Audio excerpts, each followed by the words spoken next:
Sukkur district سے 4 سال قبل اغوا ہونے والی سنگرار کی رہائشی ہندو لڑکی پریا کماری کے لیے جو تحقیقات کرنے والی کمیٹی بنائی گئی تھی وہ تو ٹوٹ گئی۔ وجہ یہ تھی کہ ڈی آئی جی سابق میرپور خاص جاوید جسکانی پر ڈاکٹر شاہ نواز کمبھار کے قتل کا مقدمہ درج ہوا، اور اس کے بعد اب یقیناً تحقیقاتی کمیٹی کسی کام کی ہے ہی نہیں، کیونکہ ایک طرف تو وہ موصوف تحقیقات کر رہا تھا ہندو لڑکی پریا کماری کی، اور دوسری جانب جو ہے وہ قتل کروا رہا تھا ایک 18 گریڈ کے ڈاکٹر کو۔ یہ مت سمجھیں کہ اس میں ان کا کردار نہیں تھا، ان کا کردار کسی سے ڈھکا چھپا ہے ہی نہیں، آیا ہے۔ پریا کماری کی جو تحقیقات کرنے والی کمیٹی ہے اس میں کافی وہ چیزیں اب کھل کر سامنے آئی ہیں جو آئی جی کو غلط بتائی گئیں، وزیر داخلہ کو غلط بتائی گئیں، اور انہیں کہا گیا کہ ہم نے تحقیقات اس طرح کر دی ہے کہ اب دودھ کا دودھ اور پانی کا پانی ہو جائے گا، سارا جھوٹ کا پلندہ، کچھ بھی نہیں تھا، کوئی بات، کوئی تحقیقات، کوئی پیش رفت نہیں ہوئی تھی۔ 3 ایس پی اس میں شامل تھے، تنویر تنیو جو نواب شاہ بے نظیر آباد کے ایس پی ہیں، دوسرے جو لاڑکانہ کے ایس پی روحل خوسو، تیسرے امجد شیخ تھے۔ امجد شیخ صاحب کے اپنے ہی سکھر تھانے سے جو مین ملزم تھا، اہم مرکزی کردار تھا اس کا پریا کماری کے اغوا میں، وہ پولیس سے فرار ہوتا ہے۔ آپ سمجھیں نا کہ یہ کس طرح پولیس سے فرار ہوتا ہے، جب مجھے پتا بھی ہے کہ یہ جو کیس ہے، یہ جو مقدمہ ہے انتہائی سینسیٹیو ہے، انتہائی اہم ہے، انتہائی حساس ہے، پھر اس کو مرکزی ملزم کو مہمانوں کی طرح رکھا گیا، اور مہمانوں کی طرح اسے جو ہے وہ رکھنے کے بعد اسے بھگایا گیا اور وہ بھاگ گیا۔ ایسے ہی بھاگ گیا، بس جو ہے وہ پولیس منہ دیکھتی رہ گئی اور وہ بھاگتا چلا گیا، ایسے نہیں ہے، اسے بھگایا گیا، اسے جو ہے وہ فرار کروایا گیا مرکزی ملزم کو۔ اب کمیٹی تو ویسے ہی تعطل کا شکار ہو چکی ہے، از خود جو ہے وہ کمیٹی ختم ہو چکی ہے، اب کمیٹی کیسی بننی چاہیے، یہ اہم سوال ہے ناظرین۔ پریا کماری کے لیے جو جے آئی ٹی بنائی گئی تھی، جو کمیشن بنائی گئی تھی، اس نے کام وہ نہیں کیا۔ جاوید جسکانی اپنی شعر و شاعری میں مگن تھے، اپنے جو ہے وہ کتاب کی چھپائی میں مگن تھے، وہ سمجھ بیٹھے تھے کہ جب پریا کماری کا مقدمہ ان کو دیا گیا ہے، دوسرے بھی جو ہے وہ معاملات ان کے سپرد کیے گئے ہیں، تو وہ اپنے آپ کو پتہ نہیں کیا سے کیا سمجھنے لگے تھے کہ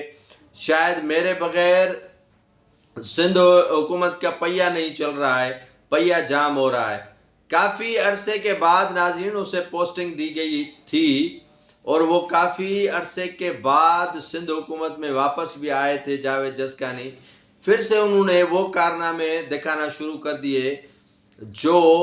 اس کے مائنڈ میں شروع دن سے ہوا کرتے تھے، اور اب انہوں نے کردار نبھانا شروع کر دیا۔ پریا کماری جو ہے وہ بازیاب کرانے میں پہلے روز سے اس کا کردار مشکوک تھا، اور کہنے لگا کہ ہمیں معلوم ہوا ہے کہ پریا کماری جو ہے وہ نظر آ رہی تھی کہاں پہ، یہ ڈیرہ غازی خان پہ، اور وہ کسی جو ہے وہ خانہ بدوشوں کے ساتھ دیکھی گئی تھی، یہ بھی جھوٹ۔ اور کہا گیا ہے کہ اس میں مرکزی کردار کوئی پتہ نہیں کیا نام تھا، جیکب آباد کا ایک ہندو تھا، اس کے لیے کہا گیا کہ اس کا کردار ہے۔ آپ اسے پکڑ کر لے آئے، وہ گرفتار بھی ہوا، بلوچستان سے آپ نے اسے گرفتار کیا، پھر وہ ایس سیکشن تھانے کے حدود سے کیسے فرار ہوا، سکھر پولیس سے وہ کیسے فرار ہوا۔ امجد شیخ کے لیے بھی یہ لمحہ فکریہ ہے، اور اسے بھی یہ سننے میں آ رہا ہے کہ تحقیقات میں شامل نہیں کیا جا رہا ہے۔ باقی رہے 2 ایس پی روحل خوسو اور دوسرا جو ہے وہ تنویر تنیو، تو اس کے بعد اب تیسرے کی ضرورت پڑے گی، تو سکھر کے ایس ایس پی نے ویسے ہی مرکزی ملزم فرار کروا دیا، اور ڈی آئی جی کا کردار جاوید جسکانی کا آپ کے سامنے ہے۔ تو اب بچتے ہیں پیر محمد شاہ، پرویز چانڈیو یا طارق جو ہے وہ دھاریجو۔ تین ڈی آئی جیز میں سے کسی ایک کو چنا جائے گا کہ آپ اس کی سربراہی کریں، کیونکہ کمیٹی تو بنانی ہے ہر حال میں حکومت کو، اور رپورٹ بھی طلب کر رکھی ہے آئی جی سے کہ آپ رپورٹ دیں کہ کس کس آفیسر کو کمیٹی میں شامل کیا جائے۔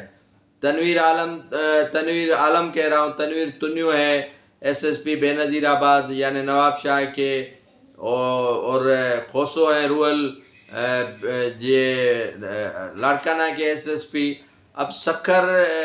کے ایس ایس پی کی جگہ پر جو ہے وہ سننے میں آ رہا ہے یا تو سمیع اللہ سمرو جو ایس ایس پی خیرپور ہیں وہ کمیٹی میں شامل کیے جائیں گے، یا کسی اور کو ہائر کیا جائے گا کہ آپ اس کمیٹی کے رکن بنیں۔ اور ڈی آئی جی میں سے میں نے بتایا کہ 3 نام جو ہے وہ زیر غور ہے۔ اب اپروول جو ہے وہ مانگی گئی ہے وزارت داخلہ سے کہ آپ اپروول دیں کہ ان ناموں سے میں کون سلیکٹ کر رہے ہیں، ڈی آئی جی کون سا ہونا چاہیے، پرویز چانڈیو آپ کو چاہیے یا پیر محمد شاہ آپ کو چاہیے، یا جو ہے وہ طارق دھاریجو چاہیے جو پریا کماری کے حوالے سے تحقیقات کرے۔ اب پرویز چانڈیو کی تو بات میں کروں گا کہ اس کی کردار کی مجھے اتنی جانکاری نہیں ہے، لیکن پیر محمد شاہ کے مراسم ہیں، پیر محمد شاہ کے سبھی کے ساتھ مراسم ہیں، سبھی کے ساتھ ان کے تعلقات ہیں اور تعلق داری ہے۔ اب اگر اس کی جگہ پر جو طارق دھاریجو ہے وہ بھی اسی علاقے سے تعلق رکھتا ہے جہاں سے پریا کماری اغوا ہوئی ہے، پیر محمد شاہ بھی کہیں دور کے نہیں ہیں، شکارپور سے تعلق رکھتے ہیں، تو تحقیقات ایسے ڈی آئی جی سے کروانی چاہیے جو اسی علاقے سے تعلق نہ رکھتا ہو، جو اس علاقے سے بالکل ہی دور ہو اور اسی علاقے سے ان کا بلانگ نہ ہو، اور باہر سے کوئی جو ہے وہ ڈی آئی جی جو اچھی ساکھ رکھنے والا ہو اسے جو ہے وہ مقرر کیا جائے۔ باقی جاوید جسکانی نے جو رپورٹ وزارت داخلہ کو دی، اپنے آئی جی کو دی، وہ جھوٹ کا پلندہ تھا۔ اس پریا کماری کے حوالے سے اس نے پہلے دن سے کوئی عام پیش رفت نہیں دکھائی، اور نہ ہی تحقیقات کوئی مؤثر کی، اور نہ ہی اس کی تحقیقات میں کوئی وزن تھا۔